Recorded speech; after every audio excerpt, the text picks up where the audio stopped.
Hi అండి, మనము డ్రెస్సుల్ని stitching చేసేటప్పుడు కొన్ని రకాల షేప్స్ రావాలి అంటే, అది కూడా పర్ఫెక్ట్గా రావాలి అంటే కొన్ని మెటీరియల్స్ అయితే యాడ్ చేయాలి. అలాంటి మెటీరియల్ మనకి బాగా యూజ్ అవుతుంది అనిపించేది ఫ్యూజింగ్. వీటిల్లో వచ్చేసి మనకి చాలా రకాల టైప్స్ అయితే ఉంటాయి.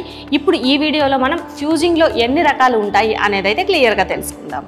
ఫస్ట్ వన్ వచ్చేసి పేపర్ ఫ్యూజింగ్. అంటే మనకి డ్రెస్సులు కానీ బ్లౌజులు కానీ స్టిచ్చింగ్ చేసేటప్పుడు ఎక్కువగా మనకి థిక్నెస్ అవసరం లేదు, కొంచెం స్టిఫ్గా ఉండాలి అనుకున్నట్లయితే కనుక ఇలాంటి చాలా పల్చగా ఉండే బేసిక్ పేపర్ ఫ్యూజింగ్ని యూజ్ చేయొచ్చు. ఇది చాలా ఇలా పల్చగా ఉంటుంది, 10 నుంచి 20 GSM ఉంటుంది, అంటే చాలా బేసిక్ అనమాట. నెక్స్ట్ వన్ వచ్చేసి ఇప్పుడు మనకి బ్లౌజ్ డిజైన్స్లో అవ్వచ్చు, డ్రెస్ డిజైన్స్లో అవ్వచ్చు, కంపల్సరీ ఈ కట్ వర్క్ యూజ్ చేస్తున్నాము. అలానే మగ్గం వర్క్స్ ఇలా ఏంటంటే అంటే మనకి డిఫరెంట్ షేప్స్ తీయాలి. షేప్స్ ఫోల్డింగ్ అవ్వకుండా కొంచెం పర్ఫెక్ట్గా ఉండాలి అనుకున్నట్లయితే కనుక మనం తీసుకునే ఈ పేపర్ ఫ్యూజింగ్ని కొంచెం మందంగా తీసుకుంటే సరిపోతుంది. ఇది మనకి ఫస్ట్ తీసుకున్న దాంతో పోలిస్తే కొంచెం మందంగా ఉంటుంది.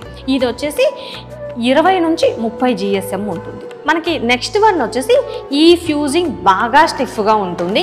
ఈ ఫ్యూజింగ్ని ఎక్కువగా షర్ట్ కాలర్స్కి ప్రిఫర్ చేస్తారు. షర్ట్ కాలర్ ఫ్యూజింగ్ అంటే మనకి ఇలా ఇస్తారు, ఇది బాగా మందంగా ఉంటుంది. ఇది వచ్చేసి మనకి లేడీస్ ఐటమ్స్లో లెహెంగాస్కి బెల్ట్ బాగా స్టిఫ్గా ఉండాలి అనుకున్నప్పుడు ఇలాంటి ఈ ఫ్యూజింగ్ని ప్రిఫర్ చేస్తాము. ఇది వచ్చేసి మనకి 60 నుంచి 80 GSM ఉంటుంది. దీనిలో కూడా మనకి కావాలి అనుకున్న క్వాలిటీని బట్టి ప్రిఫర్ చేయొచ్చు. నెక్స్ట్ వన్ వచ్చేసి మనకి లైక్రా ఫ్యూజింగ్. ఆల్మోస్ట్ అయితే కొందరికి తెలుసు, కొందరికైతే ఈ లైక్రా ఫ్యూజింగ్ ఐడియా ఉండదు. అంతకుముందు రోజుల్లో అయితే ఎక్కువగా దీనిని యూజ్ చేయలేదు. ఇప్పుడు ప్రజెంట్ అయితే మనకి ఫినిషింగ్ నీట్గా రావాలి అంటే కంపల్సరీ ఈ లైక్రా ఫ్యూజింగ్ని ప్రిఫర్ చేస్తున్నాం. ప్రత్యేకించి ఇప్పుడు మనకు వచ్చే ఈ లైట్ వెయిట్ శారీస్ ఉంటాయి కదా, దానిలో వచ్చిన బ్లౌజ్ పీస్ నార్మల్గా మనం స్టిచ్చింగ్ చేస్తే కరెక్ట్గా నిలబడదు, అంటే బాగా ముడతలు వచ్చేస్తుంది. బాగా ఫాలింగ్ ఫ్యాబ్రిక్ అయితే కనుక ఫ్యాబ్రిక్కి ఈ లైక్రా ఫ్యూజింగ్ అటాచ్ చేసి కనుక స్టిచ్ చేస్తే చక్కగా నిలబడుతుంది.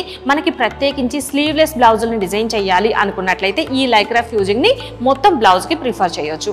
అలానే మగ్గం వర్క్ బ్లౌజెస్కి, నెక్స్ట్ వచ్చేసి జెంట్స్కి మనం కుర్తా పైజమా డిజైన్ చేస్తున్నాం కదా, దానికి కూడా ఈ లైక్రా ఫ్యూజింగ్ని యూజ్ చేయొచ్చు.